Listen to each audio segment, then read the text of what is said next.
sekolah. Pada saat halo, ini sebentar. Ini ya. Pada saat saya bertemu beliau, beliau mengatakan bahwa model penelitian yang saya bawa itu terlalu rumit.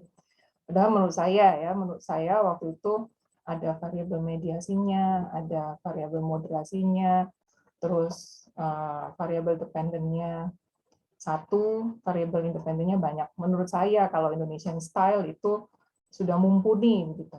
Tapi malah diketawakan sama supervisor saya. Dia bilang, ini terlalu rumit. Coba deh kamu bikin lagi, coba diotak-atik lagi bagaimana caranya agar model ini menjadi lebih sederhana, menjadi lebih simple, yang sekiranya orang akan lebih mudah memahami, yang sekiranya kita akan mudah untuk mengikuti alur ceritanya. Sehingga pada saat itu saya, kalau orang Jawa bilang tuh batin gitu, yang batin ini apa yang salah. Padahal kalau menurut saya ini sudah PhD banget gitu, model penelitian ini itu sudah mencerminkan bahwa saya mau sekolah di program doktoral. Kok malah diketawakan? Kenapa harus simple? Kenapa harus lebih sederhana dari ini? Nah, ternyata memang kunci di balik sebuah penelitian yang menarik itu adalah pada simplicity-nya. Idenya jelas, simple, tapi penting, tapi menarik gitu. Sehingga ini juga terkait dengan detailed and focus-nya. Kalau modelnya terlalu rumit, modelnya bertele-tele gitu, panjang, itu berarti nggak detail, nggak fokus. Simpan saja kerumitan itu di dalam koper gitu ya, ganti dengan sesuatu yang sifatnya fokus di satu aspek, detail, mendalam gitu ya, sehingga apapun jenis penelitian yang kita lakukan, mau itu kuantitatif atau kualitatif, itu adalah sebuah tulisan yang sederhana, yang dapat dimengerti, tapi mengena pada maksud dan tujuannya.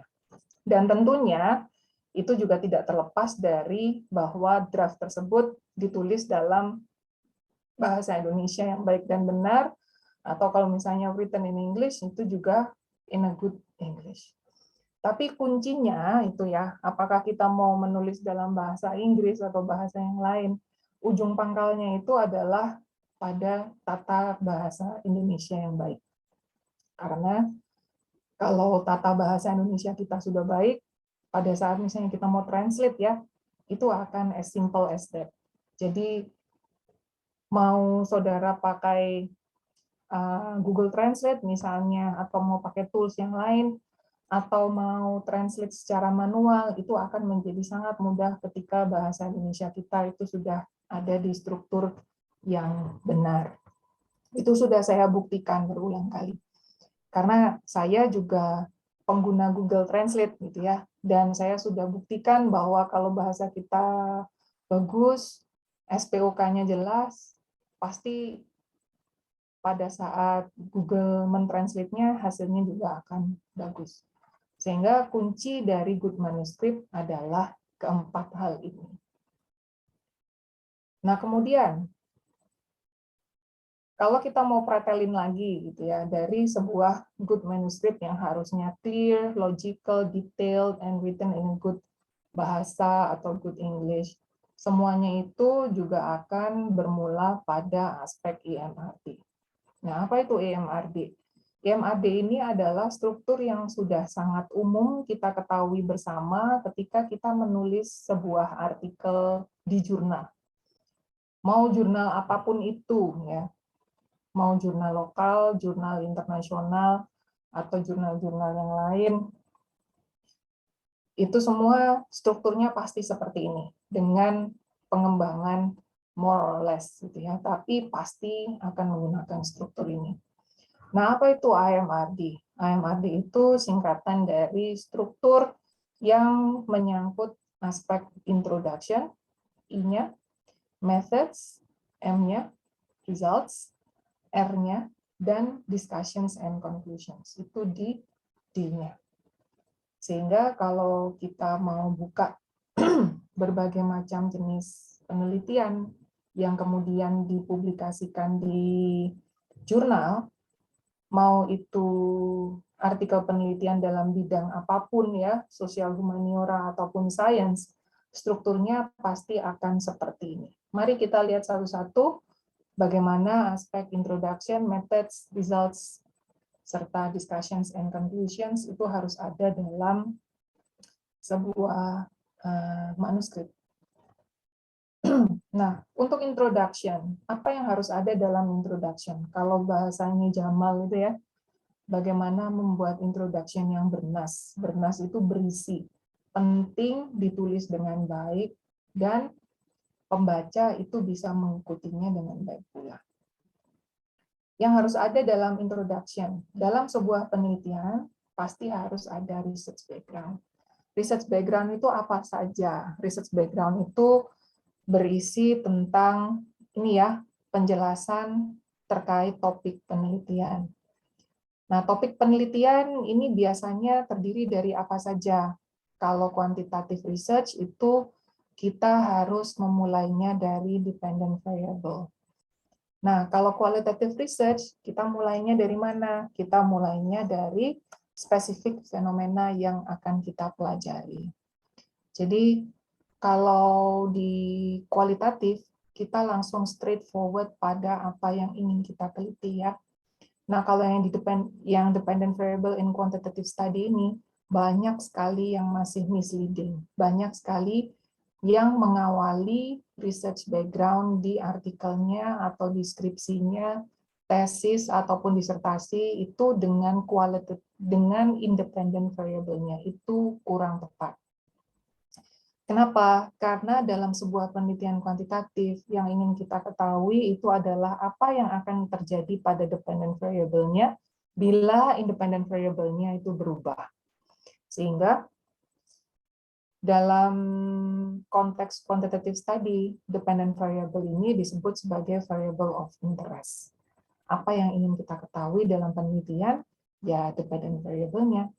Sama halnya dengan kalau dalam sebuah penelitian kualitatif. Dalam penelitian kualitatif yang ingin kita ketahui adalah fenomena yang menarik perhatian peneliti, hal apa yang sekiranya menjadi unik di mata peneliti yang perlu kemudian kita pelajari, yang kemudian perlu untuk kita pahami bersama, yang perlu untuk kemudian dikupas tuntas tentang what lies behind the scene.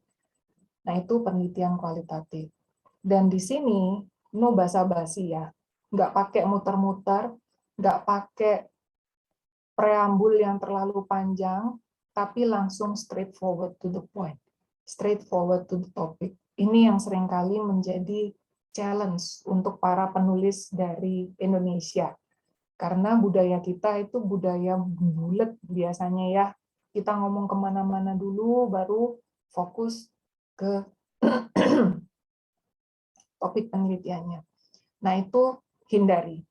Kenapa juga harus kita hindari basa-basinya? Karena space yang ada di artikel itu terbatas. Kita kadang hanya dibatasi sekian ribu kata, hanya dibatasi sekian halaman misalnya, di mana jumlah halaman tersebut, jumlah kata tersebut itu harus dibagi-bagi ke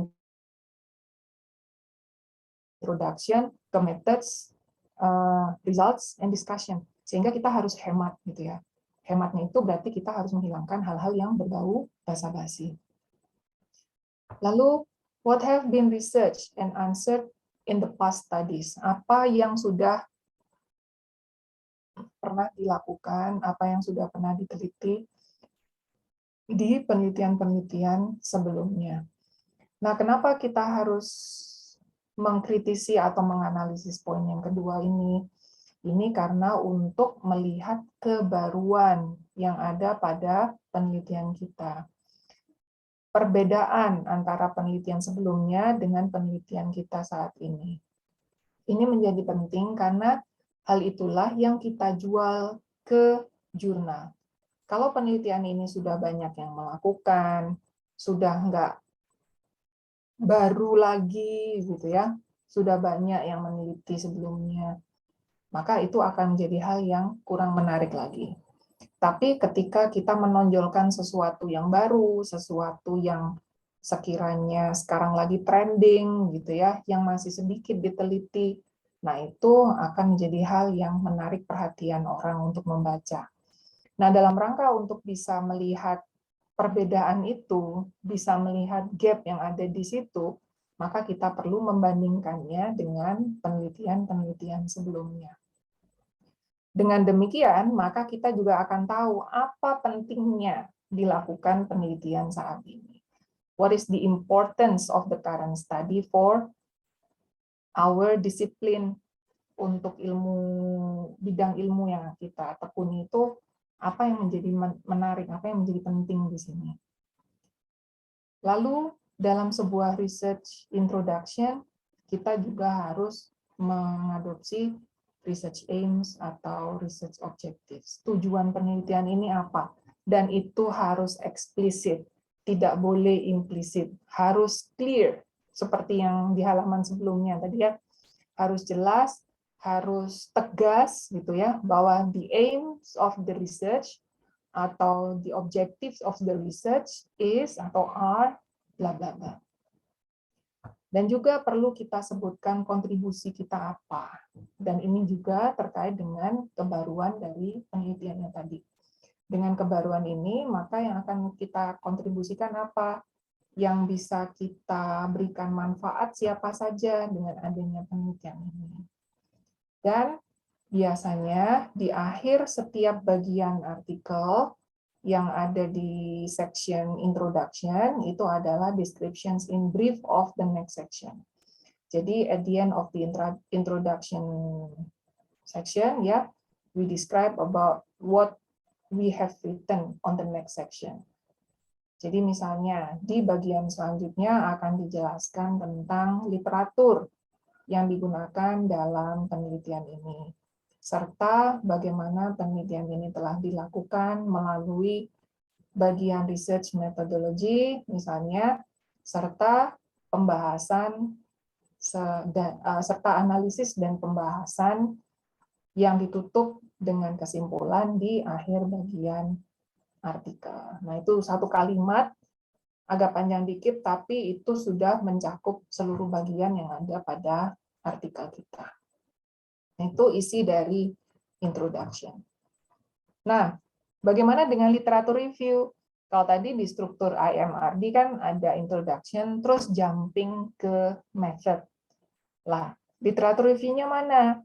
Nah, kalau di penelitian kualitatif, literatur review ini when necessary, ya, when necessary atau apabila diperlukan gitu ya, apabila dirasa penting untuk diberikan sedikit pembahasan tentang apa yang sudah dikonsepkan sebelumnya atau apa yang ada di teori sebelumnya, nggak masalah.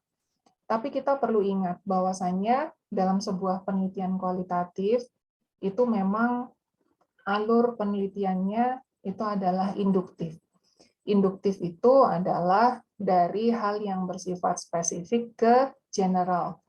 Dari yang khusus, fenomena yang fokus pada satu hal tertentu, pada fenomena tertentu, yang kemudian dijustifikasi melalui konsep atau teori ya di bagian akhir. Sehingga kalau kita bicara tentang literatur review pada sebuah penelitian kualitatif, tujuannya itu adalah lebih ke mereview penelitian-penelitian sebelumnya yang telah dilakukan dalam topik yang senada.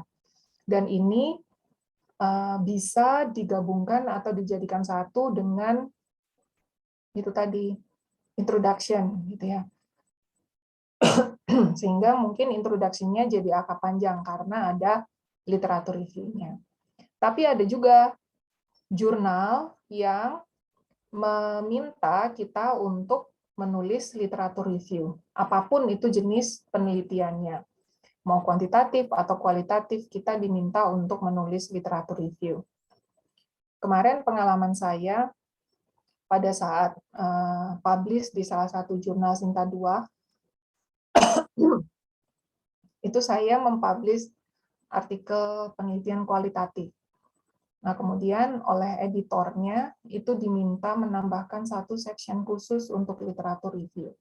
Nah, maksud saya sebenarnya literatur review-nya sekalian saya masukkan ke introduction, tapi ternyata diminta untuk memperdalam literatur review-nya. Oke, nggak masalah. Kita nggak perlu saklek ya pada struktur ya, karena itu nanti juga bergantung kepada format yang ditentukan oleh jurnalnya. Kalau jurnalnya minta ada literatur review, oke, kita tulis literatur review sesuai dengan konteks penelitiannya. Kalau misalnya enggak, ya nggak apa-apa. Sehingga kita harus fleksibel, karena memang tidak ada satu pakem yang seragam gitu ya untuk format penulisan artikel. Walaupun bidang ilmu dari jurnalnya bisa jadi sama, gitu, tapi bagaimana format atau cara penyampaian masing-masing jurnal itu bisa jadi berbeda. Nah, kemudian dalam literatur review itu juga bisa kita tuliskan tentang empirical results or evidence from the past studies juga ya. Lalu references from related topics itu. Tapi normalnya dalam sebuah penelitian kualitatif kita tidak mendeskripsikan tentang definisi teori. Kenapa begitu? Karena theory will comes at the end dalam sebuah qualitative study. Sehingga ketika kita melakukan penelitian kualitatif, yang kita harapkan itu adalah sebuah konsep yang baru, sebuah definisi yang baru, pemahaman yang baru, sehingga kita tidak perlu menjelaskan secara detail seperti halnya ketika kita menulis penelitian kuantitatif tentang teori atau konsep pada sebuah bidang ilmu tertentu. Dan pada bagian akhir, dalam sebuah literatur review, di sini saya tulis bahwa good journals always provide good ideas, especially from the latest 5 years, 3 to 5 years ya. Dalam artian, ketika kita membaca artikel-artikel penelitian yang terbaru, yang paling tidak dalam 3 tahun sampai dengan maksimal 5 tahun terakhir, kita akan dapat ide penelitian tentang isu terkini dalam bidang ilmu kita. Dan itu selalu bisa membantu kita untuk menulis. Saya mau nulis apa nih? Saya mau menjustifikasi apa? Saya mau memberikan penjelasan apa tentang topik ini? Cari di jurnal-jurnal yang terbaru. Pasti ada. Dan sekarang sudah nggak zamannya kesulitan mencari referensi. Udah nggak umum. Saya selalu protes sama mahasiswa kalau mahasiswanya bilang referensinya belum ada. Masih jarang yang melakukan penelitian ini. Even though, walaupun gitu ya, ini adalah topik yang relatif baru, tapi hal-hal yang menyangkut topik tersebut itu pasti ada. Nggak mungkin nggak ada. Cuman mau nyari atau enggak, masalahnya cuma itu.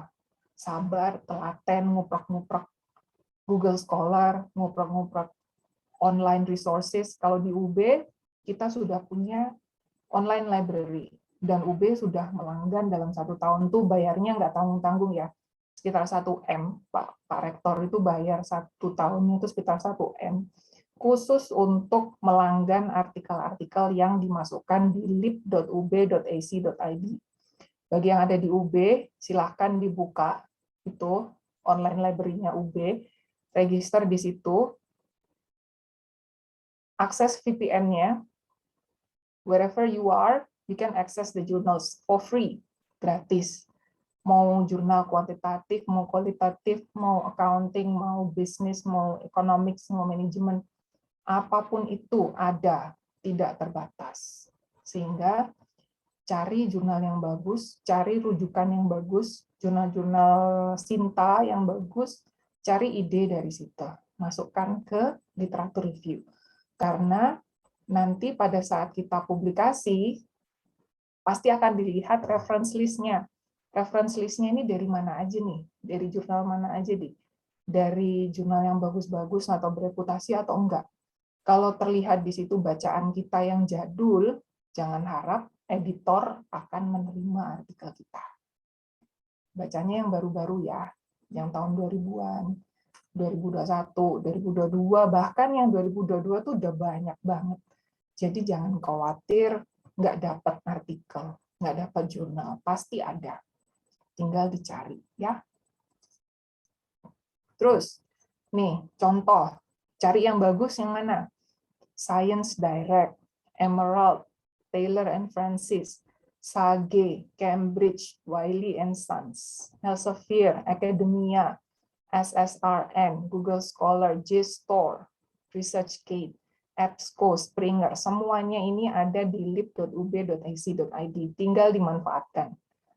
Kita mau cari topik apa, tinggal ketikan di kotaknya itu ya, kayak yang di Google Scholar itu, keywords-nya apa, muncullah di situ.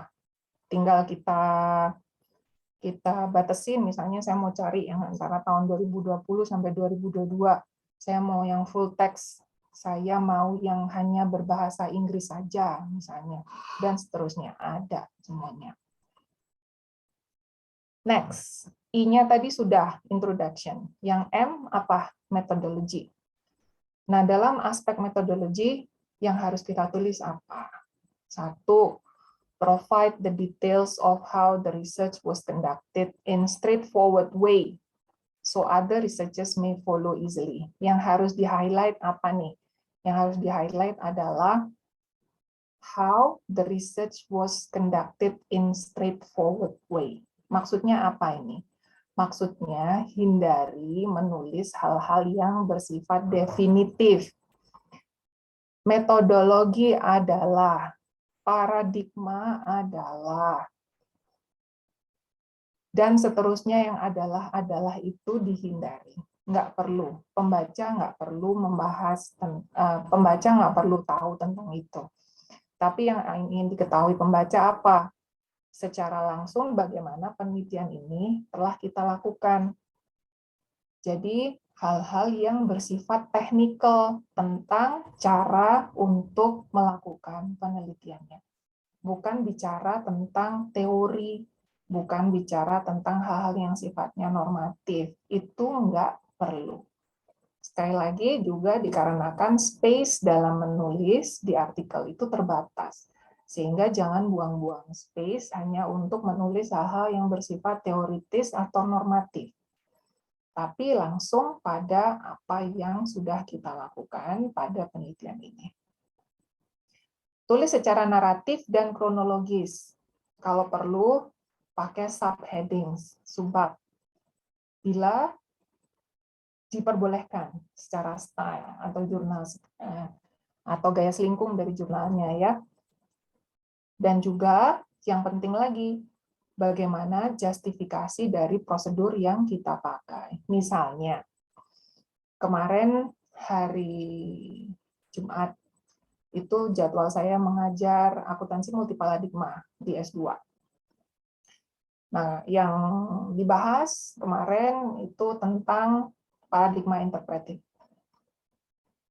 Seperti yang telah kita ketahui bersama, paradigma interpretif itu kan ada macam-macam ya.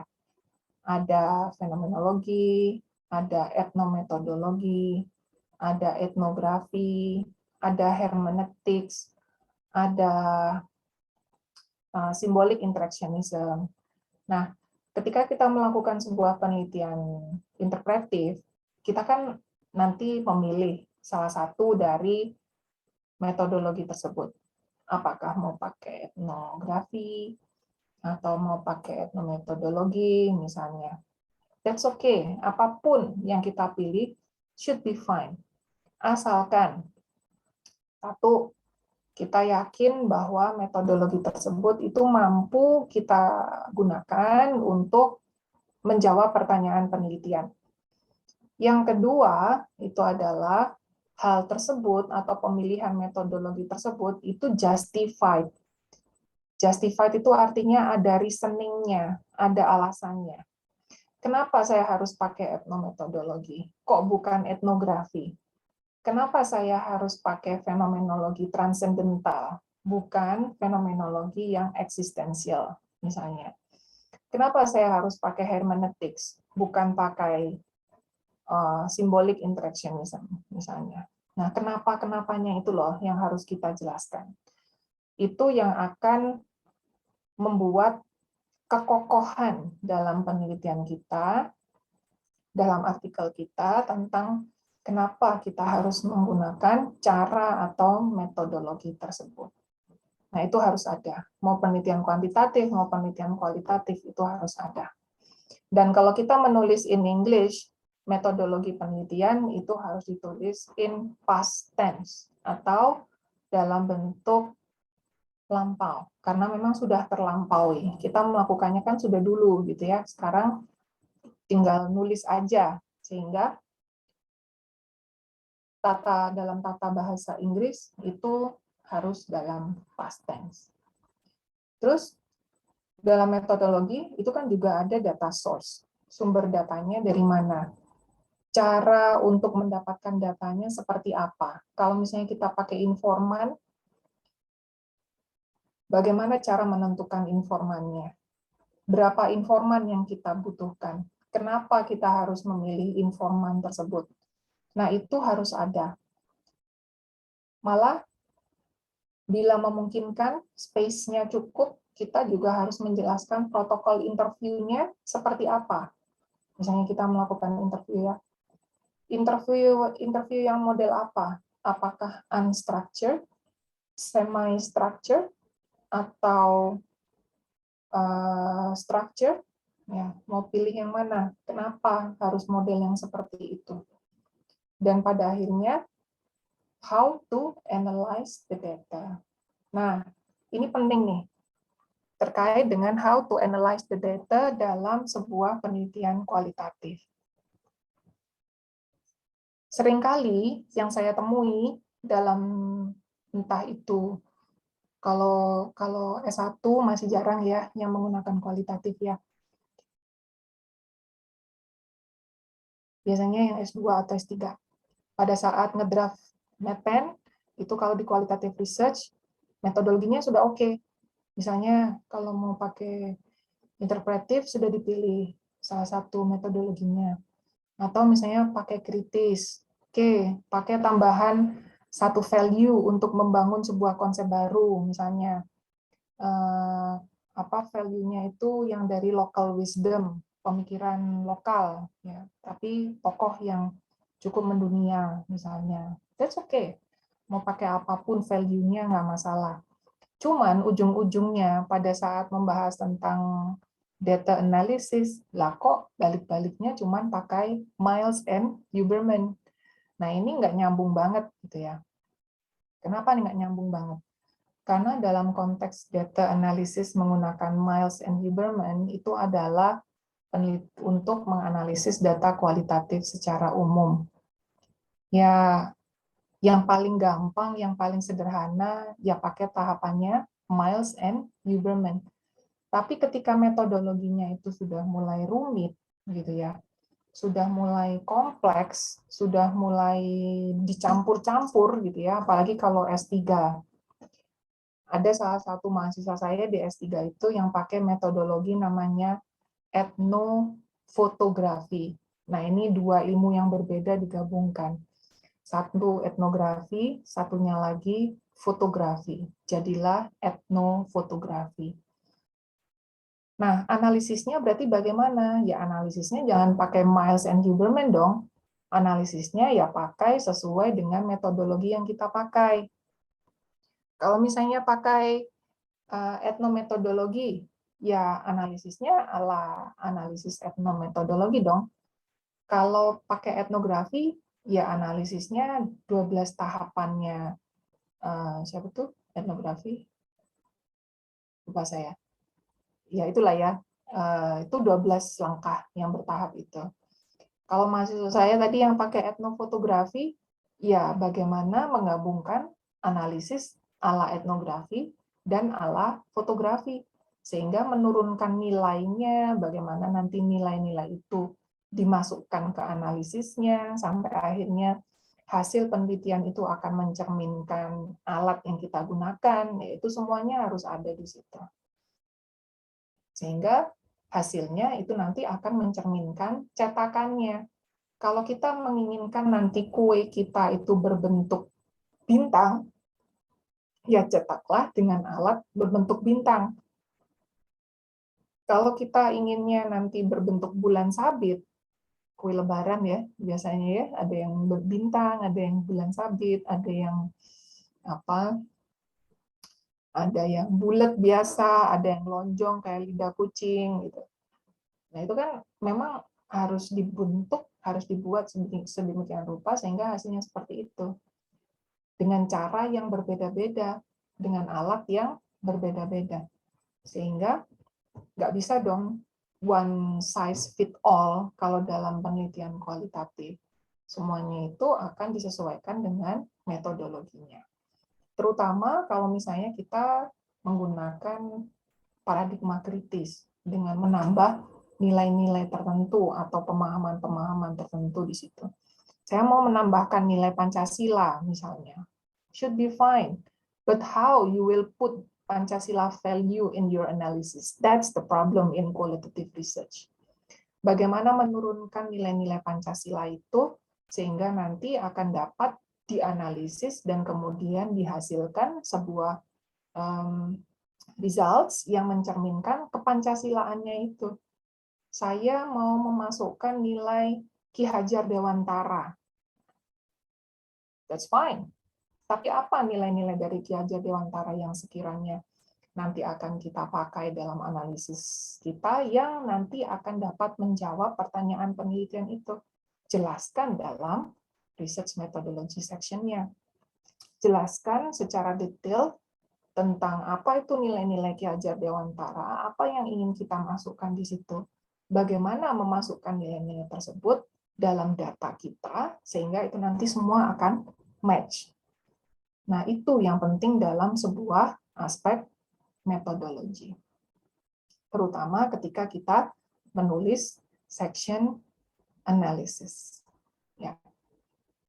Jadi, tidak hanya sekedar menganalisis secara sederhana dalam aspek kualitatif ya, tapi bagaimana nanti pada akhirnya, poin yang terakhir ini ya, research results and discussions will reflect how the analysis was done. Jadi bagaimana hasilnya itu nanti akan mencerminkan bahwa dalam penelitian ini kita pakai paradigma kritis misalnya. Dalam artikel ini penulis menggunakan paradigma postmodern misalnya. Nah, itu semua akan tercermin pada bagaimana kita menganalisis datanya. Next, sudah metodologi selesai, lalu bagaimana menulis bagian R-nya, results. I, M, sekarang R, results-nya. Di mana results ini adalah, kalau supervisor saya bilang, itu the heart of the article. Itu inti dari artikel kita. Inti dari tulisan kita. Karena yang menarik dalam sebuah penelitian itu adalah bagaimana hasilnya ya kan, bagaimana ending dari ceritanya ya kan. Sehingga di sini kita perlu menjelaskan tentang apa yang sudah kita dapatkan dari hasil analisisnya. Jadi results itu mencerminkan hasil analisis. Sederhananya, kalau dalam sebuah penelitian kuantitatif, analisisnya itu adalah dari hasil statistik. Apakah hipotesisnya diterima atau hipotesisnya ditolak, misalnya, itu ada dalam section results. Nah, kalau di penelitian kualitatif berarti apa? Dalam penelitian kualitatif berarti misalnya tema-tema penting apa yang kita dapatkan dari situ. Justifikasi dari tema-temanya itu apa? Misalnya dari hasil wawancaranya, dari apa yang kita temukan, hal-hal penting apa yang tertera dalam masing-masing wawancara, sehingga ketika kita analisis, kita mix and match, kita gabungkan mau manual atau mau pakai NVivo atau mau pakai Leximancer atau apapun itu akan menjadi sebuah tema hasil dari wawancara. Sehingga dikatakan di sini results itu bukan raw data yang kita taruh di situ. Bukan juga hal-hal yang bersifat nggak penting. Cuman hasil wawancara aja ditulis, dikutip, tapi nggak ada temanya. Padahal dalam sebuah penelitian kualitatif, yang penting dalam sebuah results itu justru tema-tema intinya itu. theme, ya, temanya apa? Poin-poin penting yang kita bisa summary-kan dari hasil-hasil wawancara tersebut. Lalu juga karena ini masih sifatnya results, masih hasil talk, no citation. Kenapa? Karena citation itu nanti ada di section setelahnya. Section apa? Discussion. No repetition of method. Jadi nggak perlu cerita tentang metodologi lagi, nggak perlu cerita tentang metode lagi. Karena itu murni tentang hasil penelitiannya seperti apa. Dan kalau memang dipisah antara results and discussion, berarti results itu murni bicara tentang hasilnya atau temanya saja. No interpretation of results or no findings or meanings. Jadi dalam sebuah penelitian kualitatif, results ini mencakup tema. Temanya berasal dari mana? Silahkan dikutip dari hasil wawancara. Silahkan diberi penjelasan kenapa tema ini kemudian muncul, kenapa tema ini kemudian menjadi penting gitu dalam sebuah penelitian, dalam sebuah hasil penelitian yang kita peroleh. Nah, baru yang keempat itu adalah discussion. Tapi ini sekali lagi juga bergantung kepada style yang ada di jurnal tempat kita publikasi ya. Gaya selingkungnya seperti apa, format yang dia minta seperti apa. Sehingga selalu saya sarankan kepada mahasiswa apabila ada yang mengajak diskusi tentang publikasi gitu ya, tentang format publikasi, hal pertama yang harus kita lakukan pada saat mau menulis artikel itu adalah cek dulu, lihat dulu bagaimana format yang diminta oleh jurnal tersebut. Cari di website jurnalnya, template-nya seperti apa. Nah, kita nanti akan menulis di dalam template tersebut. Kadang soalnya ada juga jurnal yang bagian results and discussion-nya ini dijadikan satu. Sehingga nanti bagaimana kita menulisnya itu akan bergantung kepada style jurnal tersebut.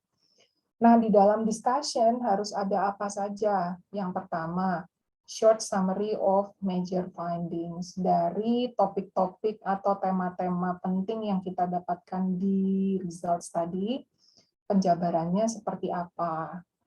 Sehingga di sini kita bisa melakukan pembahasan, kita bisa menceritakan, menarasikan, mendeskripsikan apa makna yang ada pada masing-masing tema tersebut. Sehingga di sini saya katakan critically evaluate the findings. Dan yang paling penting itu ada dua di sini. Saya tulis very important. Apa? Yang satu, match your findings with the previous literature and theory. Ini yang tadi saya maksud sebagai style induktif dalam penelitian kualitatif. Jadi, walaupun sifatnya subjektif ya, penelitian kualitatif, tapi bukan dalam artian setelah kita menulis discussion, kita memberikan penjelasan tentang bagaimana hasil tersebut kita dapatkan, that's it, finish, nggak ada kerjaan lagi, enggak. Kita masih ada satu kerjaan penting, apa itu? Menjustifikasinya berdasarkan literatur dan juga teori. Kalau misalnya ternyata hasil yang kita peroleh itu bertentangan dengan teori, kalau dalam penelitian kualitatif, itu malah bagus. Atau meng-create sebuah konsep yang baru, memberikan alternatif yang bisa menjadi tandingan gitu misalnya ya, asalkan itu dapat dibuktikan dengan hasil analisisnya, sebuah konsep yang baru, nggak masalah, dan malah menarik kalau dalam sebuah penelitian kualitatif. Ternyata ini bertentangan loh dengan teori ini. Ternyata ini nggak sama dengan apa yang disampaikan oleh teori X misalnya. Nah, nggak masalah kita sampaikan seperti itu. Yang penting ada sumber referensinya. Explain of similar or different results with previous studies. Ini umum ya. Di penelitian kuantitatif maupun kualitatif itu pasti ada. Kesamaannya dengan hasil penelitian sebelumnya apa, perbedaannya apa. kenapa berbeda, alasan logisnya seperti apa. Lalu yang penting lagi apa? Explain the interpretation of meanings of the findings supported with literature. Ya, ini mirip-mirip dengan yang atas tadi ya. Intinya bagaimana kita harus menjustifikasinya, mengembalikannya pada hasil-hasil penelitian terdahulu, konsep yang sudah ada, teori yang sudah ada. Karena inti dari penelitian induktif itu ada di sana. Jadi harus ada, nggak ada ceritanya terus kan ini penelitian kualitatif, Bu. Kalau penelitian kualitatif kan ini subjektif sesuai dengan pandangan dari peneliti. Enggak, belum selesai. Karena itu masih harus dijelaskan secara ilmiah. Sehingga keempirisan dari penelitian kualitatif itu juga berdasarkan pada apa yang sudah kita tulis dalam konteks discussion dalam penelitian kita. Oke, terus provide recommendations. Ini bila di dalam discussion ini juga termasuk bagian akhir dari artikel tersebutnya, kita perlu memberikan rekomendasi what should be done next berdasarkan hasil penelitian ini. Oke, nah IMRD itu stop sampai di sini. Tapi juga seringkali dalam format jurnal, kita juga diminta untuk menulis conclusion. Nah, apa itu yang harus ada dalam sebuah konteks conclusion? Dalam sebuah konteks conclusion harus ada beberapa hal. Apa saja di antaranya? A paragraph about research aim, importance, main findings, and the message the readers must take after reading the article. Jadi, sederhananya, biasanya, kalau kita mau jump, ya kita mau lompat dari introduction, tanpa harus membaca metodologi, tanpa harus membaca results and discussion, di conclusion ini sudah dijamin ada jawaban atas tujuan atau pertanyaan penelitian yang ada di introduction. Itu intinya, conclusion itu. Jadi jawaban atas pertanyaan penelitian secara singkat itu ada di sini. Karena harus ada main findings dan pesan utama yang akan diberikan oleh peneliti pada pembaca. Sehingga harus koheren semuanya, harus runtut gitu ya, dari title-nya, dari research problems-nya, dari metodologinya, dari findings sampai discussion itu semuanya runtut, sejalan semuanya sampai dengan conclusion-nya. Dan conclusion itu provide research limitation and suggestions for future research based on this point. Jadi dalam setiap penelitian itu pasti ada keterbatasan penelitian. Tapi seringkali kita salah mengartikan. Kita menyamakan antara research limitation and research scope. Kalau research scope itu adalah batasan penelitian. Tapi kalau research limitation itu keterbatasan. Apa bedanya? Kalau batasan penelitian itu sudah kita niatin dari awal, sudah kita batasi dari awal, sudah memang kita rencanakan hanya untuk melakukan penelitian dalam batas-batas tertentu saja. Oke, saya hanya membatasi penelitiannya itu one shot. Dalam artian wawancara hanya akan dilakukan satu kali dalam rentang waktu tertentu. Saya hanya memilih informan yang perempuan saja, karena memang konteks penelitiannya itu hanya terkait dengan kapabilitas perempuan, misalnya. That should be fine. Kita batasi dari depan. Dari awal kita melakukan penelitian. Nah, apa yang sudah kita batasi dari awal tadi, jangan sampai menjadi keterbatasan penelitian. Kenapa? Karena keterbatasan penelitian itu adalah terkait dengan berbagai macam masalah, halangan, rintangan yang kita alami selama melakukan selama melakukan penelitian, sehingga pada akhirnya hambatan-hambatan, masalah, rintangan yang kita hadapi tersebut itu akan mempengaruhi hasil penelitian kita. Itu baru research limitation. Jadi misalnya, karena pandemi kita nggak bisa ketemu langsung dengan informan kita, misalnya.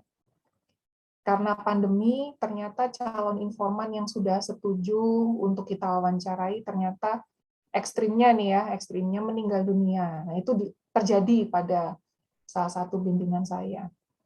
Nah, itu keterbatasan. Itu masalah yang kita hadapi pada saat melakukan penelitian.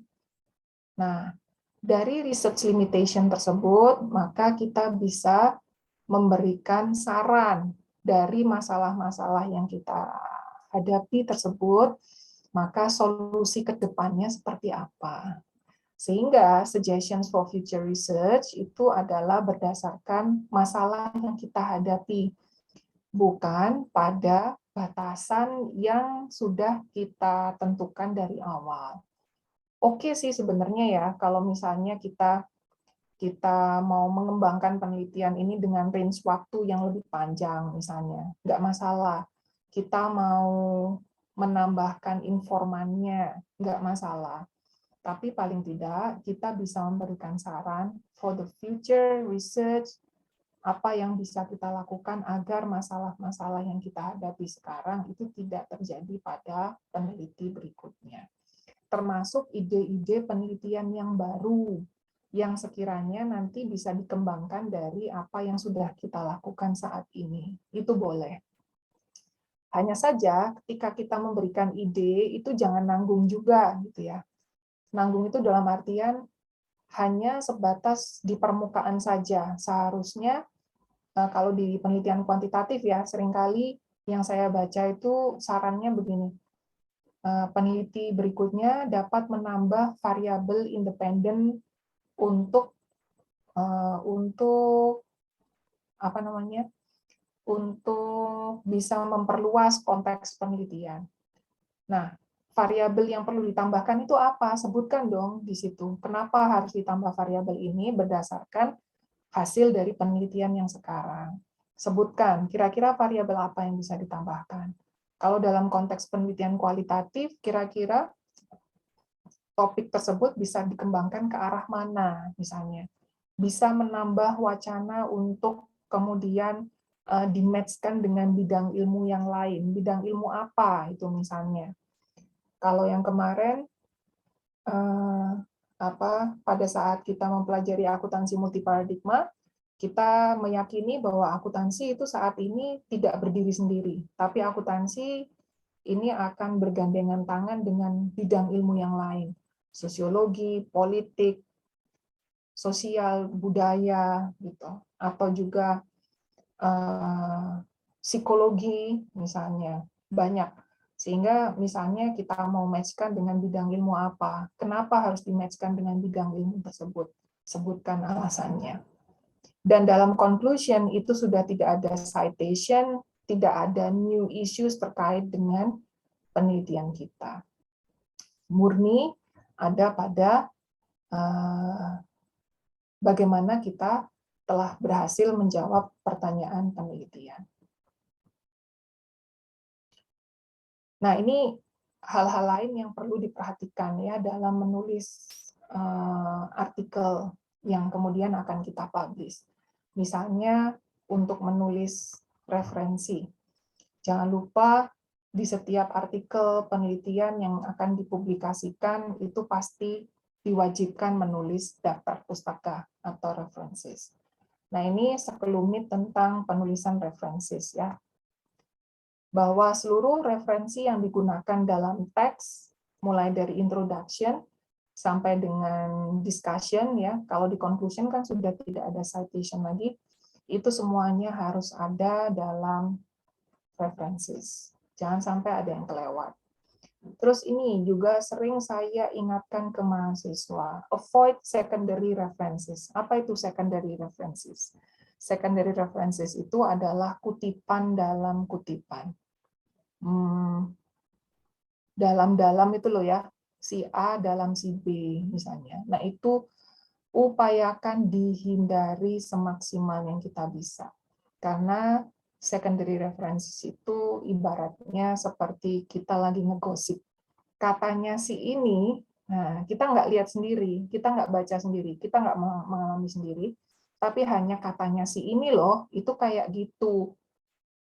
Nah, kayak kita lagi ngegosip atau lagi ngomongin seseorang gitu ya. Nah, itu dihindari. Cari dari sumber aslinya. Use common style. Pakai style menulis references yang paling umum seperti APA atau American Psychological Association atau dari Harvard misalnya. When necessary, use software ya. Misalkan jurnalnya minta kita pakai Mendeley. Nah, itu silahkan disiapkan pakai Mendeley. Do not miss any information needed based on the reference style used. Any information miss itu misalnya apa? Kalau dalam sebuah referensi, kalau misalnya referensinya itu dari jurnal ya, kan harus ada title pasti, terus nama authors, itu semua authors harus masuk, terus tahun publikasi.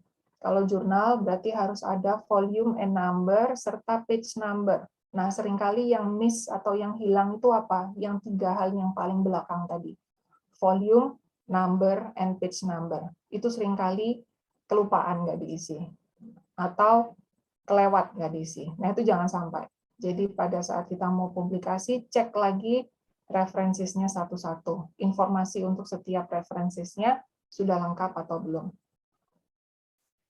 Use as many new references as possible, especially from good journals. Pakai yang baru-baru. Yang lama-lama nggak boleh, Bu. Boleh, asalkan itu terkait dengan misalnya teori. Atau grand teori, mbahnya teori, ya. Atau artikel yang sekiranya menjadi artikel yang kita yakini sebagai artikel utama yang kemudian dikembangkan dalam penelitian-penelitian berikutnya. Kalau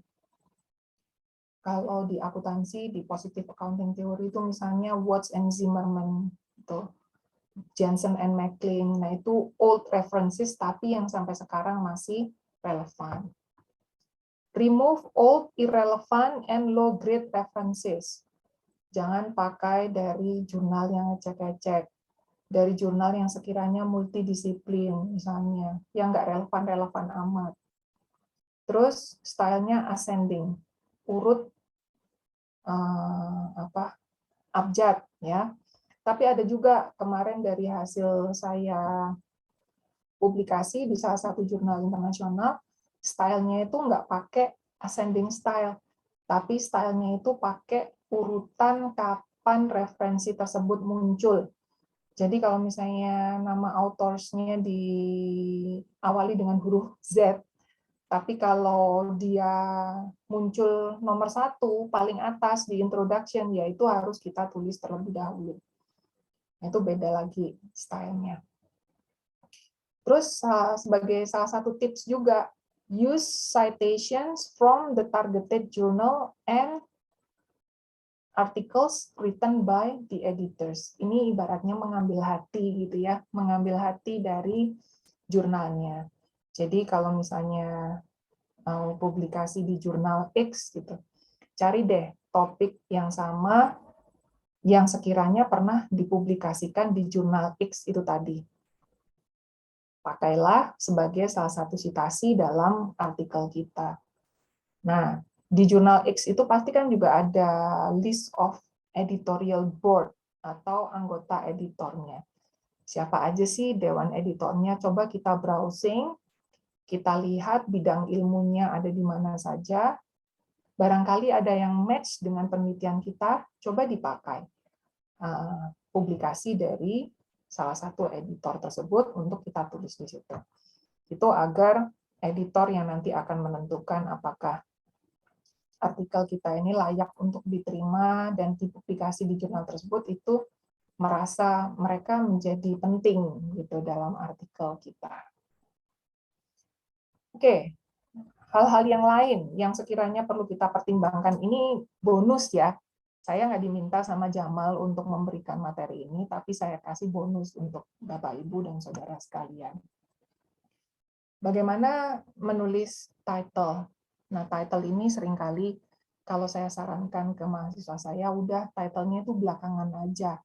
Terutama kalau kita mau menulis penelitian kualitatif, mau mempublis penelitian kualitatif. Kenapa? Karena title itu kan mencerminkan konten. Kalau kita bicara tentang konten, berarti juga bicara tentang hasil penelitian. Dalam sebuah penelitian kualitatif, seringkali hasilnya ini menjadi sangat menarik. Dan alangkah baiknya kalau hasil yang menarik ini kita angkat menjadi title atau menjadi judul dari artikel kita. Sehingga akan menjadi atraktif, tapi singkat saja, tidak perlu terlalu panjang, sekitar 10 sampai 12 kata gitu ya. Kalau bisa kurang dari itu akan lebih bagus lagi. And of course, representing the article. No abbreviations, no jargon, or series title. Kalau drakor, nggak apa-apa, kita kasih series title gitu ya. Seri 1, seri 2, seri 3. Tapi kalau dalam penelitian, enggak. Karena itu satu penelitian, satu artikel yang tuntas, selesai saat itu juga. No abbreviation, tidak ada singkatan. Bila ada singkatan, yaitu bila memang sekiranya sangat diperlukan. Ada juga style menulis title yang ada main title dan running title yang biasanya dipisahkan dengan titik 2. Nggak apa-apa, nggak masalah.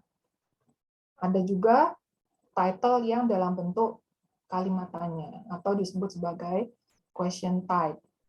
Nah, ini juga bisa digunakan sebagai alternatif.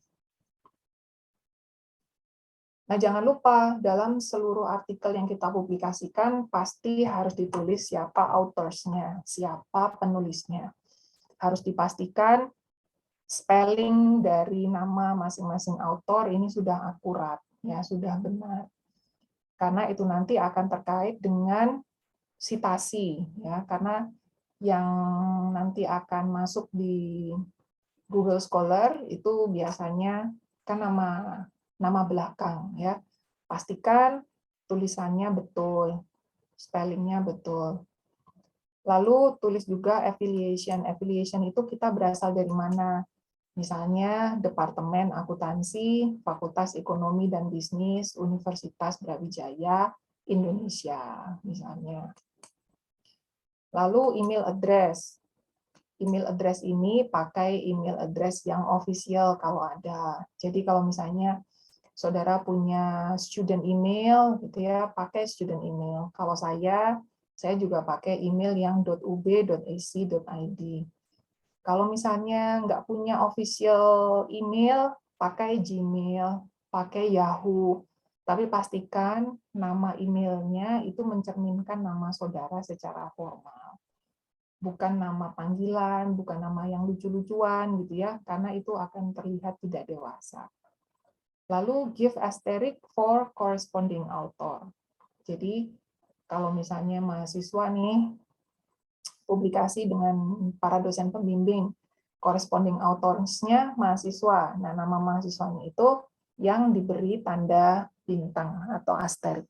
Itu akan menandakan bahwa author tersebut itu adalah corresponding authors-nya atau author yang dihubungi oleh pengelola dari jurnalnya. Nah, bagaimana dengan abstrak? Abstrak ini seringkali juga menjadi bagian yang challenging ya. Abstrak itu harus berisi beberapa bagian penting. Satu, research objective. Harus ada. Itu ada di kalimat pertama. Seringkali kalau di abstrak ya. Apa tujuan penelitian? Research background-nya apa? Motivation-nya apa? Ini juga sedikit-sedikit saja. Yang penting harus ada research methodology-nya dan juga research finding serta hal penting apa yang ada dalam penelitian tersebut. Kalau digabungkan masing-masing bagian ini satu atau dua kalimat ya, semuanya itu nanti akan menjadi sekitar 200 sampai 300 kata maksimum. Jadi abstrak tuh biasanya setengah halaman HVS A4 gitu ya. Itu maksimal. Dan jangan lupa juga memberi keywords atau kata kunci sekitar 5-6 kata. Nah, penulisan keywords itu juga seperti ini ya. Key, spasi, words. Tidak disambung. Dan biasanya ditulis miring, tapi kita melihat style dari jurnalnya. Terus, ada satu hal lagi yang terkait dengan tampilan artikel kita, ya, yaitu terkait dengan formatting and writing style.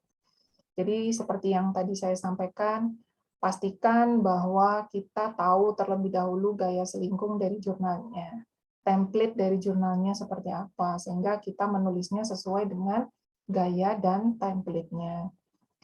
Terus kalau misalnya diizinkan pakai nomor, ya tulislah nomornya secara urut, beri heading atau subheading bila perlu. Terus kalau misalnya ada tables, ada figures atau tabel dan gambar, kasih nomor, tabel, dan gambar secara urut. Kasih sumbernya gitu ya. Kasih nomor, kasih judul, kasih sumber dari tabel dan gambarnya. Terus kalau misalnya ada singkatan, nah boleh disingkat asalkan pada saat penulisan pertama kali itu tidak boleh disingkat. Harus dipanjangin dulu, terus ditulis singkatannya. Kalau ditulis lagi berulang pada bagian setelahnya, itu baru boleh pakai singkatannya. Dan sempatkan untuk membaca ulang sebelum kita submit. Jangan terlalu pede gitu maksudnya ya, karena manusia itu banyak salahnya dan akan menjadi sangat bijaksana kalau kita meminimumkan salah-salah yang sifatnya kecil. Misalnya kalau ada pengulangan kata, ada salah ketik, huruf yang kita gunakan seharusnya huruf kapital itu masih belum kapital, yang seharusnya miring belum kita miringkan, misalnya tanda baca itu yang seharusnya melekat pada huruf yang terakhir, tapi lupa masih kita kasih spasi, dan seterusnya. Itu akan ketahuan kalau kita baca sebelum kita submit, dicek ulang. Nah, ini saya sambil promosi buku saya untuk further reading. Alhamdulillah, tahun 2021 kemarin sudah terbit buku saya di UB Press.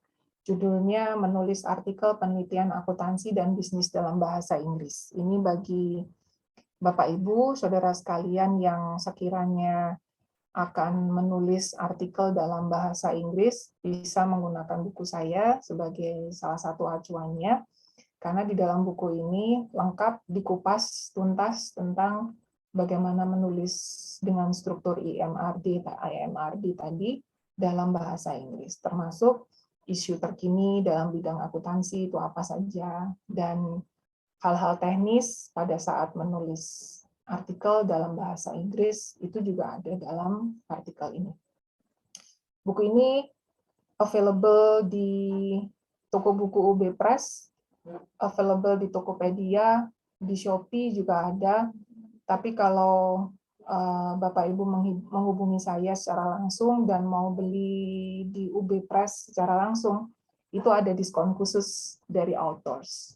Jadi harganya jatuhnya menjadi lebih murah lagi. Nah, itu sekilas info aja ya. Oke. Nah, itu materi dari saya sesuai dengan yang diamanahkan oleh Jamal kepada saya pada siang hari ini. Begitu, Mas Jordan. Saya kembalikan ke Mas Jordan. Oke, terima kasih Bu Yeni atas materinya, dan seperti tadi yang dikatakan Bu Yeni bahwa kalau kita menulis artikel kita to the point, harus ringkas dan no basa-basi, dan memang ini yang sering kami rasakan sebagai pengelola jurnal, bahwa banyak sekali penulis khususnya yang kualitatif pendahuluannya lebar kemana-mana, tidak strict to the point, sementara itu hasil dan pembahasannya murni pendapat dari penulis sendiri tanpa adanya justifikasi, dan sangat teknis sekali dan sangat menarik sekali kalau kita akan concern dalam penulisan jurnal ilmiah, khususnya dalam jurnal ilmiah akuntansi. Oke, selanjutnya saya membuka sesi pertanyaan untuk sementara 3 penanya dulu. Ini mungkin ini ada Pak Hamdani yang raise hand. Ada pertanyaan atau bagaimana?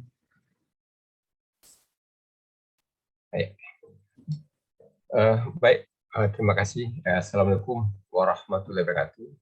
Waalaikumsalam. Ini Ibu Jene, menarik sekali apa yang disampaikan. Pertama tentunya saya ini beranjak dari latar belakang praktisi, khususnya di akuntansi sektor publik. Saya baru beralih ya, kurang lebih 6 bulan yang lalu baru beralih.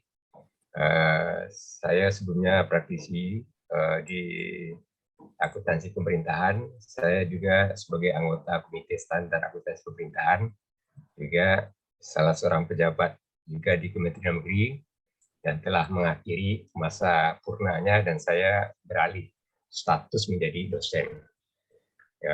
Posisi saya sebagai lektor pada Prodi Akuntansi Universitas Andalas. Yang menarik bagi saya, background saya memang akuntansi, khususnya akuntansi sektor publik. Pertama, selama ini kita ini kan terbiasa dalam penulisan policy brief. Policy brief itu kan relatif current isunya dalam hal kebijakan itu, kita respon dengan cepat dalam bentuk policy brief. Mungkin pertanyaan saya, kira-kiranya bagaimana kita mencoba yang penulisan sebelumnya adalah policy brief tadi bisa kita dekatkan ataupun muatan kepada penelitian. Jadi kita bisa geser dia kepada penelitian.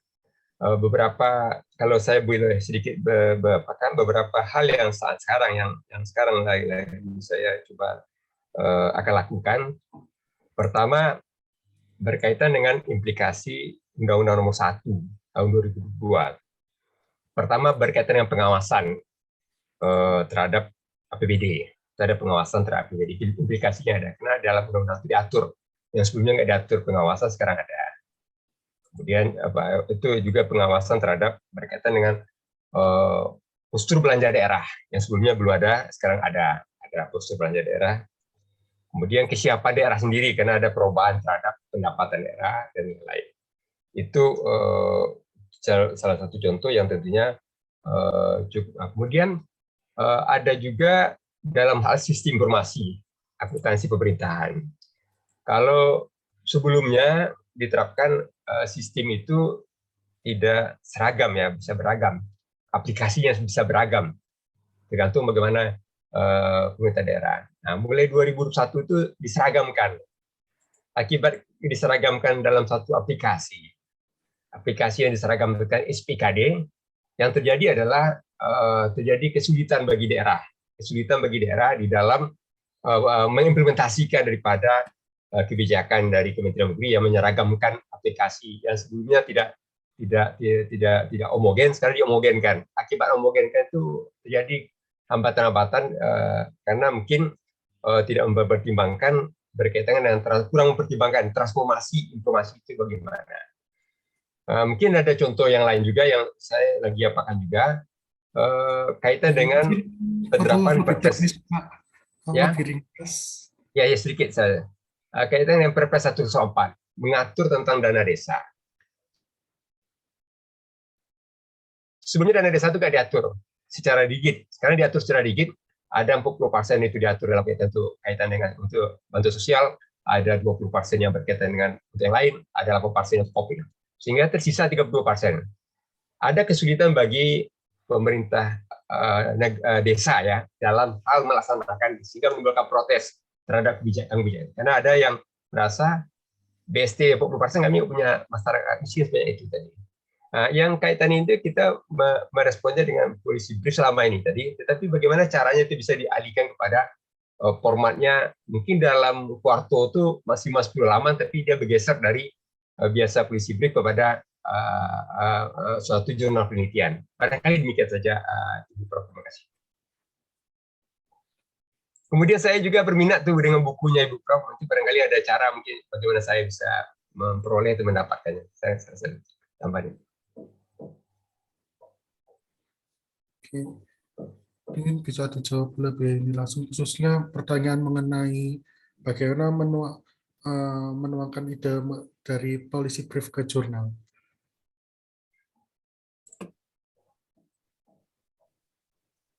Oke, terima kasih Mas Jordan. Terima kasih Pak Hamdani, salam kenal dari kami dari Universitas Brawijaya. Dari pengalaman saya ya Pak ya, pada saat membimbing mahasiswa yang mengambil topik tentang akuntansi sektor publik atau akuntansi publik ya, memang seringkali yang dikeluhkan itu adalah bagaimana agar format artikel atau format penelitian yang akan ditulis itu tidak melulu bicara tentang regulasi, tidak melulu bicara tentang standar atau aturan-aturan terkait dengan aspek sektor publik yang ada di Indonesia yang memang unik dan bisa jadi tidak kita temukan pada konteks penelitian yang lain. Nah, seringkali yang saya sarankan kepada mahasiswa adalah, satu, apabila kita mau mencari topik penelitian yang sama, terutama terkait misalnya dengan dana desa, misalnya, atau hal-hal yang sifatnya sangat lokal atau khas Indonesia, bisa jadi itu akan menjadi sulit untuk dilakukan, karena publikasi dalam hal tersebut itu masih sangat jarang.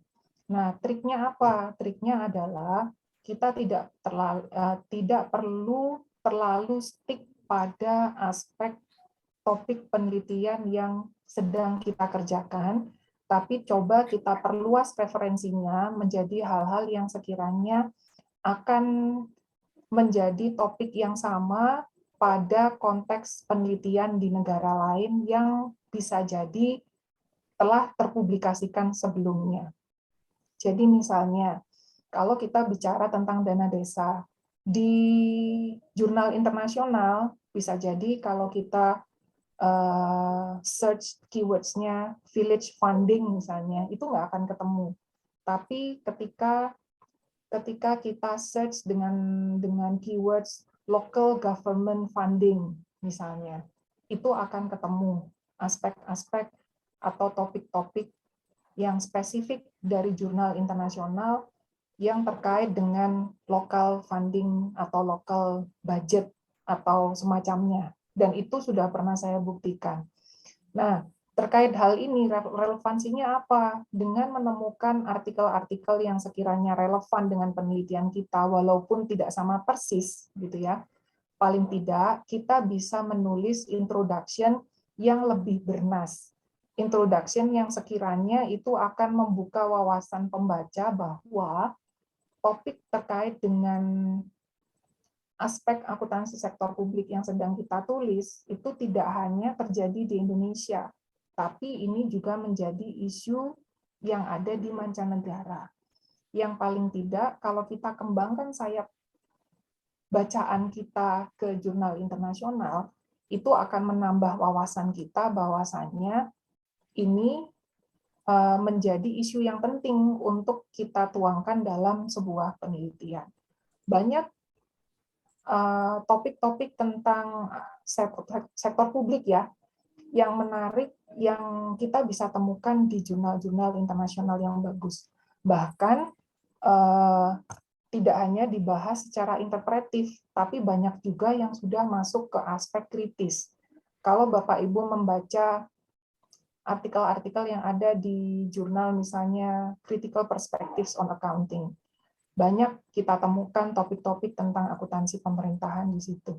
Sehingga yang kita tuangkan dalam introduction atau bagian-bagian yang lain, terutama literatur review, itu tidak hanya melulu isinya peraturan atau kebijakan pemerintah atau hal-hal yang sekiranya sangat policy based di situ, tapi kita juga bicaranya secara empiris. Bagaimana hasil-hasil penelitian terdahulu ini bisa mewarnai penelitian kita, gitu Pak. Jadi sumber atau bahan referensi yang kita gunakan itu jangan hanya dibatasi pada hal-hal yang sekiranya sama persis dengan penelitian kita, karena itu akan malah menyulitkan kita sendiri. Tapi kita harus lebih sedikit kreatif gitu ya untuk mencari topik yang sekiranya ini nanti kita gunakan juga sebagai bahan acuan kita. Terutama ketika kita menulis penelitian kualitatif, karena jumlah dari hasil penelitian kualitatif yang diterbitkan baik di jurnal nasional maupun internasional itu jauh lebih sedikit dibandingkan penelitian kuantitatif ya. Ini akan menjadi alhamdulillah challenge tersendiri bagi kita untuk bisa melihat dari berbagai sudut pandang, dari berbagai macam topik yang sekiranya masih relevan dengan penelitian kita walaupun tidak sama persis. Jadi nyerempet dikit aja nggak apa-apa, karena yang kita ambil sebenarnya bukan the whole part of other research ya, tapi hal-hal yang sekiranya berkaitan dengan isu penelitian kita. Dan itu akan menjadi tambahan value ya pada literatur atau referensi yang kita gunakan dalam penelitian kita. Gitu, Pak Hamdani. Oh ya, yang untuk buku saya itu karena Bapak jauh ya di Sumatera ya tadi Pak. Itu Bapak bisa coba cari di Tokopedia atau di Shopee ada Pak. Gitu Pak Hamdani. Saya kembalikan juga ke Mas Jordan. Baik, apakah masih ada pertanyaan lagi? Jadi, tadi tentang isu akuntansi sektor publik memang kita perlu mencari keyword jurnal lain tadi, seperti yang dikatakan Bu Yeni. Dan sebenarnya menarik juga isu mengenai akuntansi sektor publik karena pengaruh dari pandemi COVID-19 ini membuat banyak sekali perubahan di sektor keuangan sektor publik, terus khususnya akuntansi. Oke, silakan mungkin ada yang masih ingin bertanya atau misalnya ada punya ide topik penelitian tapi masih ada kegalauan, mungkin bisa di-sharekan di sini.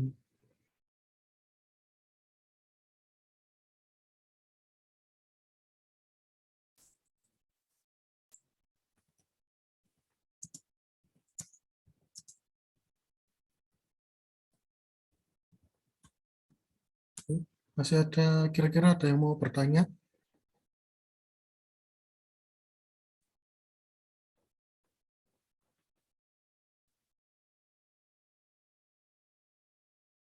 Di sini ada Pak.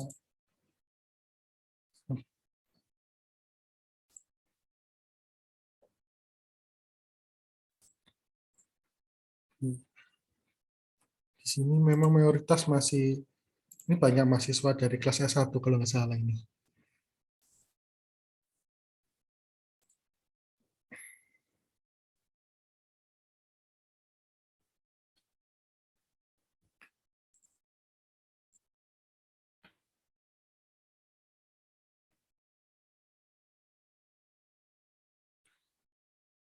Oke. Di sini ada yang menanyakan via WhatsApp tentang triangulasi penelitian kualitatif. Kira-kira bagaimana?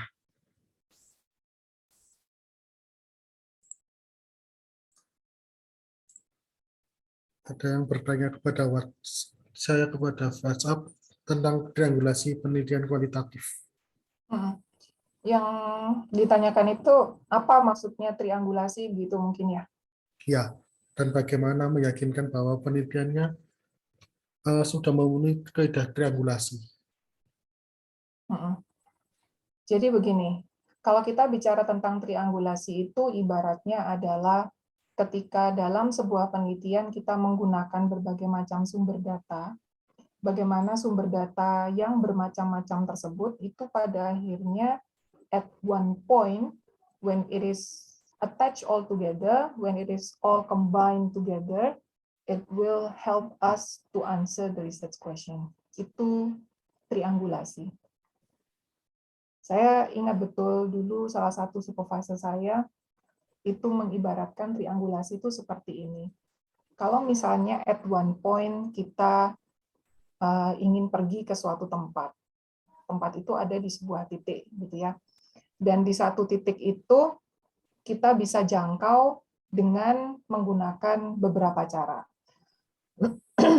Misalnya, kita bisa jangkau dengan naik bis, kita bisa juga jangkau dengan naik kereta, atau kalau misalnya mau sambil olahraga, kita bisa sambil bersepeda, yang pada akhirnya baik dengan bis, baik dengan sepeda, baik dengan mobil atau kendaraan pribadi, dengan alternatif jalan yang manapun itu akan sampai di titik tersebut. Nah, triangulasi itu memastikan bahwa apapun apapun mode transportasi yang kita pakai, atau manapun jalan yang kita manfaatkan untuk kemudian sampai pada titik tersebut, akhirnya kita dapat memastikan bahwa kita sampai di tujuan. Nah, itu triangulasi. Sehingga bagaimana kalau misalnya kita datanya pakai hasil dari wawancara, bagaimana kalau misalnya kita punya hasil dari FGD, kita punya hasil dari dokumentasi, gitu ya, kita punya hasil dari observasi. When all types of data are combined all together, ini nanti akan berujung pada hal yang sama. Sehingga kalau dalam sebuah tesis atau disertasi mahasiswa itu menggunakan aspek triangulasi, gitu ya, lalu menggunakan berbagai macam sumber data, satu hal yang selalu saya tanya itu adalah bagaimana pada akhirnya mengkombinasikan hasil dari wawancara, hasil dari FGD, hasil dari dokumentasi, untuk kemudian dianalisis, dan dari hasil analisis tersebut itu akan mengarah kepada jawaban atas pertanyaan penelitian. Sehingga kalau tadi ditanyakan, pertanyaan yang terakhir tadi, Mas Jordan, bagaimana memastikan bahwa triangulasinya itu sudah benar, gitu ya. Nah, triangulasinya itu sudah benar ketika semuanya itu nanti akan mengerucut pada jawaban yang sama, jawaban yang senada, jawaban yang mengarah kepada hasil dari pertanyaan penelitian. Itu berarti triangulasinya sudah betul. Bahwa segala macam bentuk data yang kita gunakan, yang kita kolek dalam sebuah penelitian, itu akhirnya berbicara tentang hal yang sama. Dan kalau misalnya itu masih tersebar gitu ya, kita masih belum mengetahui polanya, kita masih belum bisa mengerucutkan pada satu fokus yang sekiranya nanti akan bisa menjawab pertanyaan penelitian, berarti triangulasinya belum selesai, belum tuntas, belum kelar, gitu ya. Sehingga kita harus mengupayakan lagi bagaimana semua data itu nanti akan terfokuskan pada satu topik atau satu bahasan yang senada atau bahasan yang sama. Nah, itu triangulasi. Begitu, Mas Jordan. Oke. Terima kasih Bu Yeni. Nah, berikut ini ada 2 pertanyaan di WhatsApp. Yang pertama adalah bagaimana memunculkan novelty dalam penelitian kualitatif. Yang kedua, dia punya penelitian tentang terapan, kualitatif terapan. Apakah bisa atau qualified untuk dimuat dalam satu jurnal? Dan bagaimana caranya?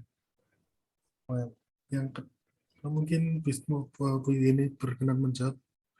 Ya, baik. Yang pertama tadi, bagaimana memunculkan kebaruan penelitian atau novelty dari sebuah penelitian dalam artikel penelitian kita. Tadi sudah sempat saya sampaikan di salah satu slide pembahasan saya, bahwasannya hal yang penting dalam sebuah introduction yang kita tulis dalam artikel penelitian kita itu adalah research gap, atau perbedaan penelitian ini dengan penelitian sebelumnya, yang mana itu akan memunculkan kebaruan atau novelty dari penelitian kita. Berarti caranya bagaimana memunculkan novelty itu? Cara memunculkan novelty-nya adalah dengan membandingkan atau memberi referensi-referensi dari penelitian terdahulu tentang apa yang sudah ditulis sebelumnya dalam topik yang sama, dalam koridor yang sama, yang mana dari hasil-hasil penelitian terdahulu itu kemudian kita sintesiskan dan kemudian kita bandingkan dengan penelitian kita. Dari situ kan akan ketahuan ya, bedanya apa sih, yang baru apa sih, yang nggak ada di penelitian sebelumnya tapi kemudian kita angkat pada penelitian saat ini, itu apa? Nah, itu akan muncul ketika kita membandingkan penelitian kita, apa yang akan kita lakukan dengan penelitian-penelitian sebelumnya. Sehingga perlu kita sampaikan what have been done in the past, what have been researched in the past, what have been found in the past, what have not been done in the past, which is done at the moment. Nah, itu novelty, itu kebaruan, gitu ya. Itu yang menjadikan penelitian kita berbeda dengan penelitian-penelitian sebelumnya. Nah, kemudian yang kedua, terkait dengan penelitian kualitatif terapan. Nah, normalnya sebuah penelitian terapan atau applied research itu biasanya dilakukan dalam konteks kuantitatif. Kenapa? Karena tujuan dari melakukan penelitian applied research itu adalah finding current solution to a problem. Dan biasanya itu dilakukan di organisasi bisnis atau organisasi-organisasi tertentu yang sekiranya sedang menghadapi sebuah permasalahan yang harus diselesaikan saat ini melalui bantuan research secara empiris. Nah, makanya kalau di bukunya Sekaran and Bughi ya, di buku research metodologinya Sekaran and Bughi, di awal chapter itu dikatakan jenis penelitian itu ada dua. Satu, basic research, yang kedua, applied research. Nah, basic research itu yang tujuannya adalah adding knowledge, enhancing knowledge, atau menguji teori misalnya. Jadi tidak langsung finding current solution, tapi dia sifatnya lebih ke memperdalam ilmu pengetahuan. Sedangkan yang applied research itu tujuannya adalah untuk finding current solution, mencari solusi yang sekiranya bisa langsung diterapkan saat itu. Dan itu normalnya dilakukan dalam konteks kuantitatif.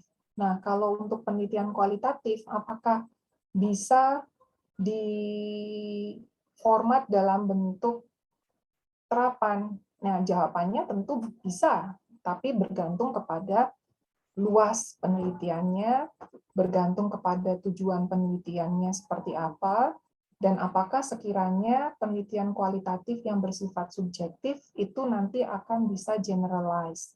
Karena normalnya sebuah penelitian terapan itu nanti hasilnya akan dapat digeneralisasikan. Nah, apabila tujuannya tidak untuk digeneralisasikan, tapi hanya untuk skop yang sempit, skop yang kecil, tapi dengan masalah yang spesifik, bisa saja kita melakukan penelitian kualitatif. Nah, itu tadi ya, tapi bergantung kepada konteks penelitiannya. Tujuannya apa, skopnya sampai sebesar apa. Dan untuk untuk publikasinya, kalau boleh jujur, saya sementara ini belum pernah tahu tentang jurnal yang khusus menampung artikel-artikel penelitian kualitatif yang sifatnya applied. Saya belum pernah tahu, dan saya belum pernah membaca secara khusus penelitian yang seperti itu.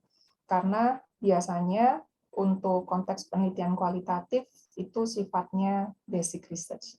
Jadi mohon maaf untuk untuk pertanyaan yang terakhir tentang jurnal yang sekiranya dapat menampung penelitian dalam genre applied research secara kualitatif, saya belum bisa menjawab. Begitu, Mas Jordan. Baik, mungkin masih ada yang ditanyakan. Dan tadi seperti yang disinggung oleh Bu Yeni bahwa penelitian itu adalah digeneralisasikan, dan ini sesuai juga dengan pedoman akreditasi jurnal ilmiah terbaru nomor 134 bahwa semua artikel itu nantinya harus bisa memecahkan masalah bangsa. Dan memang tujuan dari Jamal 2014 dan 13 kemarin ini kita mengupgrade standar substansi artikel di Jamal supaya bisa digunakan untuk semakin generalisasi, dan bisa learning outcome-nya adalah memecahkan masalah bangsa sesuai pedoman akreditasi terbaru itu tadi. Dan ini masih ada yang ditanyakan dari teman-teman semuanya. Oke. Oh, jika tidak ada, karena sudah 1,5 jam lebih, kita tutup saja. Dan sebenarnya menarik sekali dari sesi hari ini, dan satu hal yang perlu kita garis bawahi dari pemaparan Bu Yeni tadi adalah bagaimana kita membuat penelitian itu yang to the point dan bernas, harus dilengkapi dengan novelty-nya dan juga terstruktur. Dan sekian sesi dari saya. Terima kasih untuk Bu Yeni atas materi yang sangat bermanfaat sekali, dan jangan lupa dibeli bukunya di di Tokopedia. Oke, selanjutnya saya kembalikan kepada MC. Terima kasih.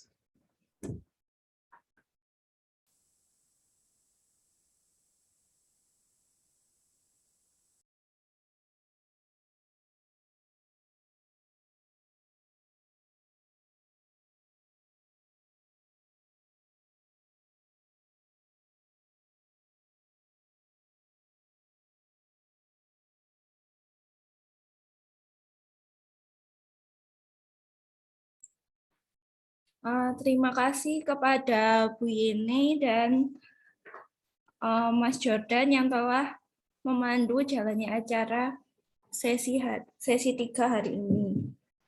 Selanjutnya, sambutan dari Bapak Aji Dedi Mulyawarman.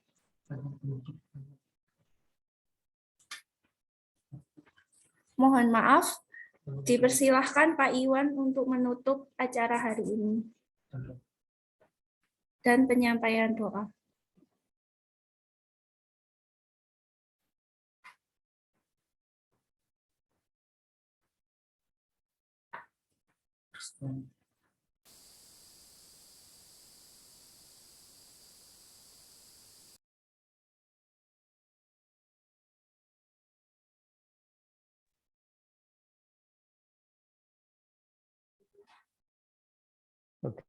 Oke, maaf ya. Oke, baik. Jadi insya Allah saya menutup acara ini. Tadi sudah kita lakukan dari pagi, pembukaan, kemudian ada sesi dari Bapak Edi Rashid, kemudian Bapak Ali Jamhuri, dan terakhir dari Ibu Yeni. Nah, mudah-mudahan materi yang telah disampaikan oleh para narasumber ini dapat bermanfaat bagi kita semua, gitu ya. Sehingga ini memberikan semangat bagi kita semua untuk menulis, ya. Dan menulis itu seperti poin terakhir tadi adalah bahwa tidak hanya sekedar tulisan, tapi tulisan yang bernas. Nah, jadi bernas itu tentu adalah tulisan yang memang bisa memberikan pengaruh, ya, bagi pembacanya, gitu ya. Baik dalam pengertian yang sederhana, yaitu dalam pengertian menimbulkan ketertarikan dari para pembaca untuk membaca tulisan kita itu, kemudian juga berkembang menjadi ketertarikan untuk mengembangkan apa yang telah dibaca itu, dan akhirnya terus berputar, dan akhirnya kita akan terus bisa mengembangkan konsep-konsep baru, model-model baru dari akuntansi. Baik sifatnya yang konseptual maupun yang terapan, yang barusan telah banyak dijelaskan oleh Ibu Yeni. Jadi intinya bahwa penelitian itu bisa dilakukan dengan pendekatan apapun gitu ya, baik yang empiris, praktikal gitu ya, terapan, dengan yang konseptual. Jadi dua-duanya bisa dikembangkan dengan katakanlah paradigma positivis maupun paradigma non positivis. Dan yang menarik sebetulnya kalau kita mau melakukan penelitian terapan, tentu harapannya adalah solusi yang kita berikan itu adalah solusi yang langsung bisa kita praktekkan. Dan ini menarik kalau seandainya kita itu tidak sekedar membuat model terapan yang bebas dari konteks sosial, konteks budaya, konteks ekonomi, atau konteks politik. Nah, jadi idealnya adalah bagaimana kita itu memberikan solusi praktis ya, tapi sangat terkait dengan konteksnya. Itu akan sangat berguna bagi mereka yang membutuhkan. Jadi ibarat tidak mungkin kita itu menggunakan pakaian orang Eskimo, ya, pakaian orang Eskimo yang tebal berbulu, yang itu memang sangat cocok bagi orang Eskimo menggunakan pakaian itu. Tapi karena kita itu sangat terkagum-kagum dengan bentuk pakaian yang semacam itu, tanpa mempelajari konteks pakaian itu bagaimana di asalnya gitu ya. Kemudian kita langsung aja pakai di sini, di daerah tropis. Ya kalau ditanya apakah pakaian orang Eskimo itu bisa dipakai atau enggak, jawabannya pasti bisa dipakai.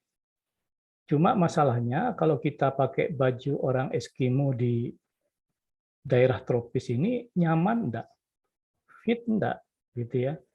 Jadi kalau kita menggunakan pakaian orang Eskimo di daerah tropis ini, ya pasti kita merasa tidak nyaman, ya, kepanasan, gitu ya, sumuk. Nah, jadi itu artinya apa? Perlu bagi kita itu untuk mempelajari konteks.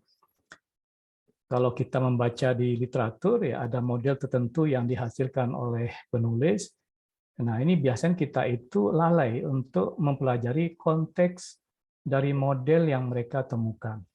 Baik itu dalam konteks ya terapan maupun yang konseptual gitu ya. Nah, ini pentingnya bagi kita untuk selalu menyatu gitu ya, menginclude, memasukkan atau mempertimbangkan aspek-aspek di luar akuntansi seperti yang saya katakan tadi, itu konteks sosial, ekonomi, budaya, politik, di mana model akuntansi tadi itu akan dipraktekkan. Jangan sampai juga misalkan ya mungkin sama gitu ya, dulu ada teman saya gitu ya dia membuat suatu penelitian yang orientasinya itu adalah membuat standar akuntansi untuk usaha mikro ya. Tapi setelah saya baca-baca karena saya sebagai reviewernya gitu ya, kok bentuk akuntansinya itu kok sama persis ya dengan akuntansi untuk korporasi, artinya perusahaan besar. Jadi mana mungkin gitu ya, perusahaan mikro itu menggunakan akuntansi yang diperuntukkan sebetulnya untuk perusahaan besar. Jadi laporan keuangannya itu persis sama dengan laporan keuangan yang kita pelajari yang sebetulnya itu adalah untuk perusahaan besar gitu ya. Jadi usaha mikro itu ya untuk membuat neraca ya pasti nggak bisa gitu ya, nggak mampu gitu ya. Membuat laporan laba rugi dan lain sebagainya lengkap seperti yang kita kenal itu. Nah, itu perlunya untuk melihat konteksnya gitu ya. Apakah model yang kita ciptakan ini bisa fit ya untuk dipakai oleh katakanlah perusahaan tertentu. Kalau kasusnya seperti yang disebutkan oleh Bu Yeni tadi itu ya kasusnya khusus spesifik ya memang kita harus paham konteksnya gitu ya, termasuk economic scale dari perusahaan yang kita bantu untuk menemukan solusi praktis tadi itu.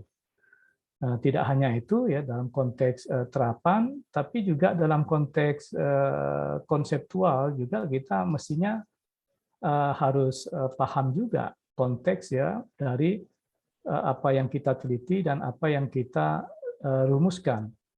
Ya, sama misalkan kalau kita melihat ada CAPM gitu ya. CAPM itu sebetulnya konteksnya apa gitu ya. Itu kita harus paham gitu ya. Atau mungkin kita juga pernah tahu gitu ya, just in time gitu ya. Just in time ya. Nah, karena kita melihat wah itu adalah teori dari barat, wah luar biasa, hebat gitu ya. Kemudian tiba-tiba kita tanpa memahami konteks just in time itu, kita praktekkan di perusahaan kita di sini gitu ya.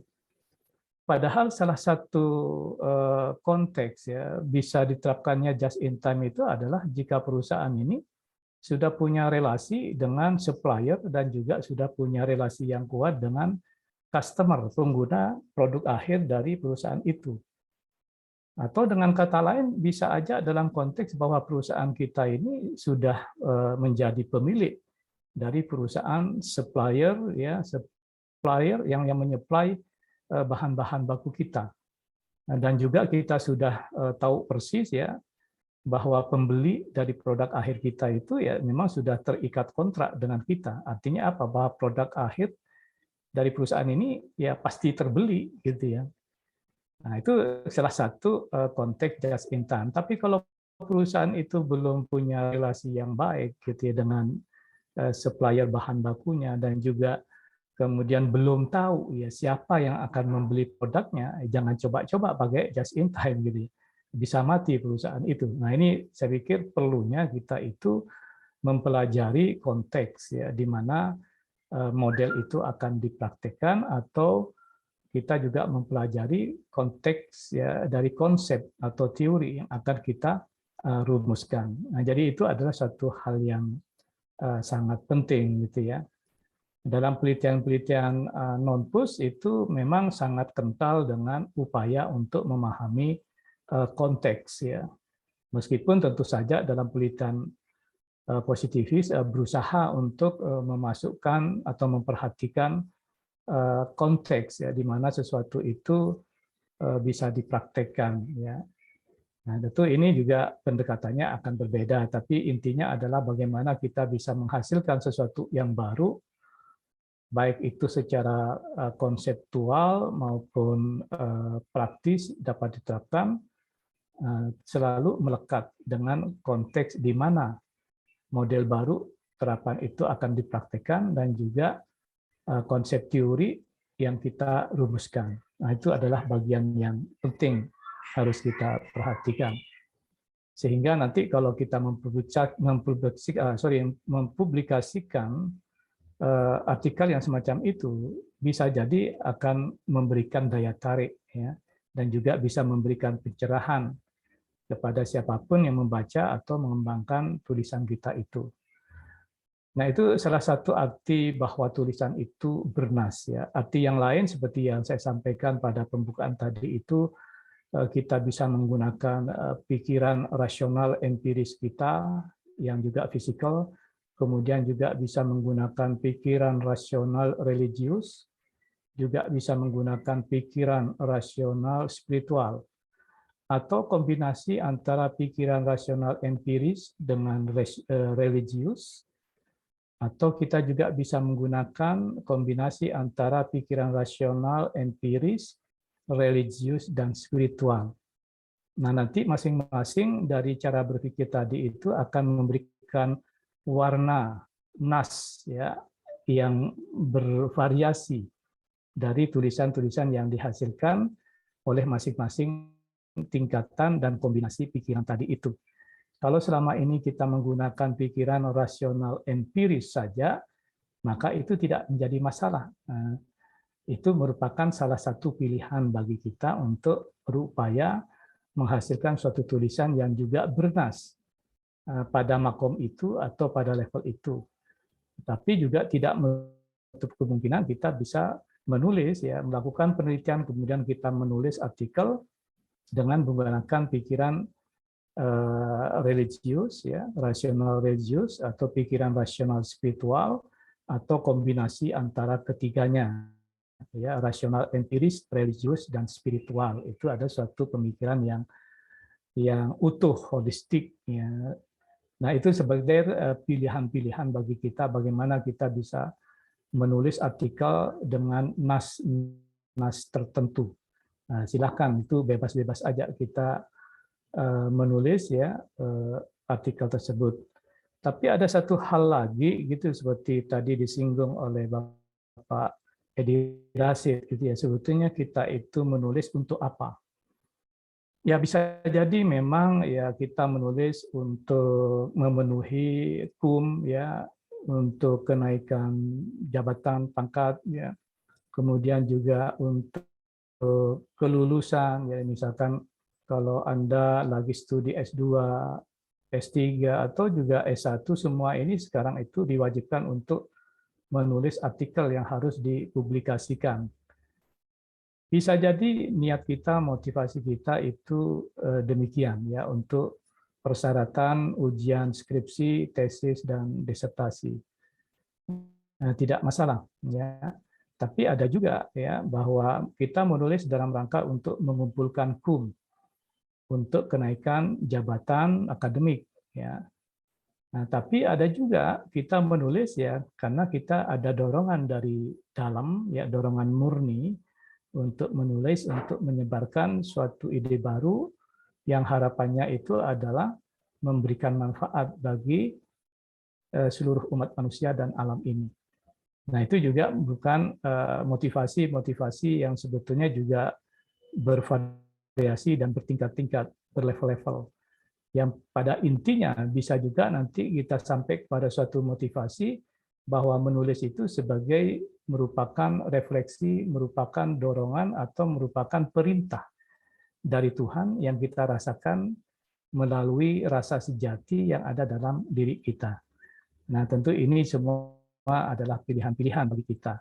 Tidak harus seseorang itu kita paksa untuk pada level tertentu dia harus menulis dengan cara itu, ya. Tapi ada kebebasan tergantung dari makom kita, ya, karakter kita, ya, kemampuan kita untuk menulis apa di level mana, dengan metode apa atau bagaimana. Itu saya pikir yang perlu kita perhatikan. Yang penting kita perlu memahami bahwa di atas langit ada langit. Ya, jadi kalau kita sekolah itu tidak perlu berpikir bahwa sekolah paling tinggi itu adalah SD kelas 6.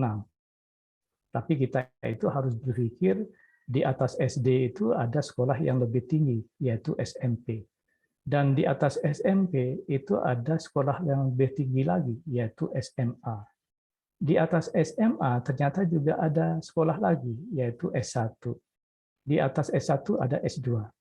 Dan di atas S2 itu ada S3. Apakah di atas S3 ada? Tentu saja ada, tapi informal. Nah, jangan sampai kita itu bercita-cita hanya sekolah di tingkat SD. Nah, bercita-citalah setinggi langit, seperti yang waktu kita kecil biasanya guru kita itu ya mendorong kita, memberikan semangat kita, buatlah cita-cita itu setinggi langit. Nah, kira-kira semacam itu yang perlu kita lakukan.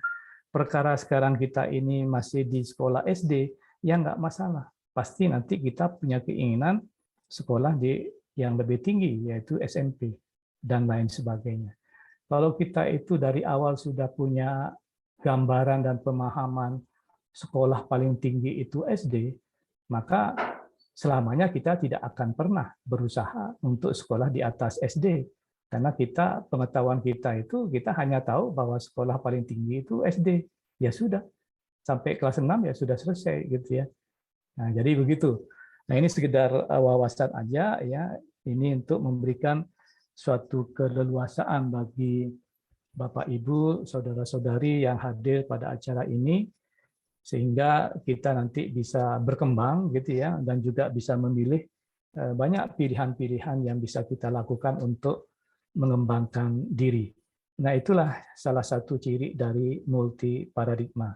Jadi multi paradigma itu banyak pilihan, banyak paradigma yang kita bisa gunakan dan kita pilih. Tidak ada sesuatu yang tunggal, tapi yang ada itu adalah kemajemukan. Nah, jadi silahkan milih mana yang sesuai dengan talenta dari kita semua gitu ya. Nah, kalau sesuai dengan talenta kita itu, kita akan enjoy, kita bisa menikmati apa-apa yang kita lakukan. Nah, baik, saya pikir dari saya demikian. Ya, sekali lagi saya mengucapkan banyak terima kasih kepada semua narasumber yang telah hadir pada hari ini untuk berbagi pengalaman, berbagi pengetahuan. Nah, mudah-mudahan apa yang disampaikan ini bisa memicu bangkitnya atau bisa memicu pencerahan bagi para peserta, ya, dan juga mungkin yang semua yang hadir di sini. Dan mudah-mudahan itu juga menjadi amal jariah bagi kita semua, baik yang narasumber memberikan pengetahuan dan pengalamannya maupun yang hadir gitu ya, yang juga berbagi pengalaman, berbagi pengetahuan melalui tanya jawab yang ada di forum ini. Kemudian yang kedua, saya juga mengucapkan terima kasih kepada para peserta yang sudah setia dari sejak pagi hingga akhir acara ini. Mudah-mudahan acara Jamal Berbagi yang ke-14 ini memberikan pencerahan, memberikan manfaat bagi semua Anda, Bapak Ibu, saudara-saudari yang hadir pada acara ini.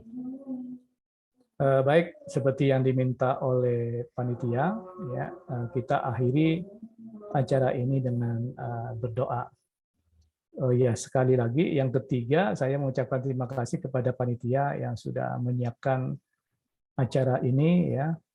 Meskipun sepertinya tadi itu ada gangguan, katanya terputus-putus, ya. Kemudian juga recordingnya tadi juga on off gitu ya.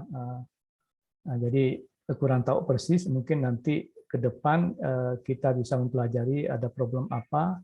Mudah-mudahan nanti acara Jamal Berbagi yang ke-15 akan menjadi lebih baik. Baik, kita berdoa sebelum kita berpisah. Mohon maaf, jadi doanya saya lakukan dalam versi agama Islam. Dan untuk Bapak, Ibu, Saudara-saudari yang beragama lain, mohon berdoa sesuai dengan kepercayaan masing-masing. Baik, kita mulai dengan bacaan Al-Fatihah. A'udzubillahiminasyaitonirrajim. Bismillahirrahmanirrahim. Alhamdulillahirabbil alamin arrahmanir rahim. Maliki yaumiddin. Iyyaka na'budu wa iyyaka nasta'in. Ihdinas siratal mustaqim. Siratal ladzina an'amta 'alaihim ghairil maghdubi 'alaihim waladdallin.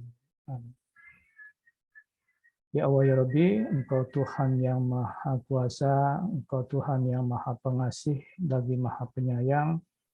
Engkau Tuhan yang Maha Mengetahui, Engkau adalah sumber dari segala ilmu pengetahuan. Pada hari ini kami bersyukur atas rahmat-Mu.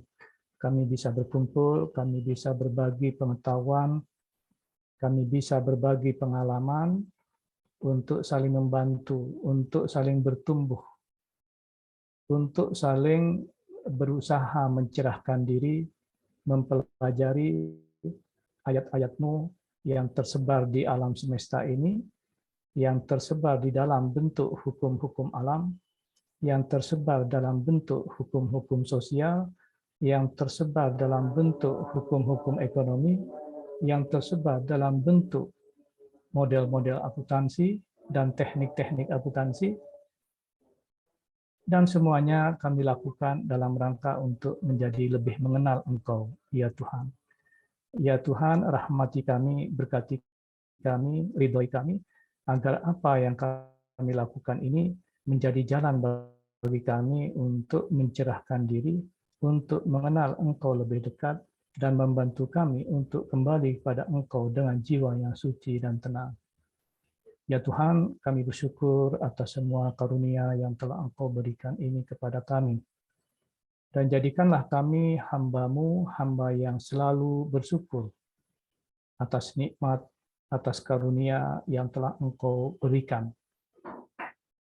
Sejak kami tidak ada, kemudian kami berada dalam rahim ibu kami, kemudian kami lahir, kemudian kami menjadi bayi yang kemudian merangkak menjadi remaja, menjadi dewasa, dan menjadi seperti apa yang kami alami ini, dan kami mendapatkan karunia dari Engkau untuk menerima semua apa saja sehingga kami bisa hidup dan menikmati kehidupan ini, termasuk kami dapat berkuliah, sekolah, berbagi ilmu, dan kami juga bisa hadir di sini untuk merasakan nikmat yang tidak terbatas dari Engkau. Jadikanlah kami sebagai umat manusia yang selalu bersyukur padamu. Jadikanlah kami sebagai umat manusia, sebagai kaum intelektual yang mampu merumuskan ilmu-ilmu atau merumuskan model akuntansi, teori akuntansi yang bisa menyejahterakan kami semua umat manusia. Dan juga menyejahterakan bumi tempat kami ini hidup. Dan berkatilah semua, bumi dan alam semesta ini, dan kami semua ini, agar kami dapat hidup damai, hidup dalam bumi surgawi yang penuh nikmat, penuh berkah, dan selalu dalam petunjuk-Mu, dan selalu hidup pada jalan yang lurus, jalan yang Engkau ridhoi, dan membantu kami untuk kembali kepada Engkau dengan jiwa yang suci dan tenang. Ya Tuhan, terimalah rasa syukur kami dan ampunilah dosa-dosa kami jika dalam perjalanan hidup kami ini, baik sengaja maupun tanpa sengaja, kami melakukan tindakan-tindakan yang tidak selaras dengan kehendak-Mu. Dan berilah kami peringatan agar kami dapat merubah diri dan cepat berada pada jalur jalan yang lurus, jalan yang Engkau ridhoi, agar kami dapat hidup selamat, baik dunia ini maupun nanti di akhirat. Terima kasih Tuhan, terima kasih ya Allah ya Rabbi, alhamdulillahi rabbil alamin. Selesai, terima kasih. Baik, saya akhiri sampai sekian, kurang lebihnya saya mohon maaf, dan juga kami panitia juga mohon maaf jika ada pelayanan dari kami yang kurang berkenan bagi Bapak Ibu sekalian, saudara-saudari sekalian yang hadir pada acara ini. Mudah-mudahan nanti pada acara berikutnya, Jamal Berbagi ke-15, kita bisa bertemu lagi dengan sajian dan menu, aroma, dan cita rasa yang berbeda lagi. Terima kasih. Saya akhiri sampai sekian. Selamat sore dan Assalamualaikum warahmatullahi wabarakatuh.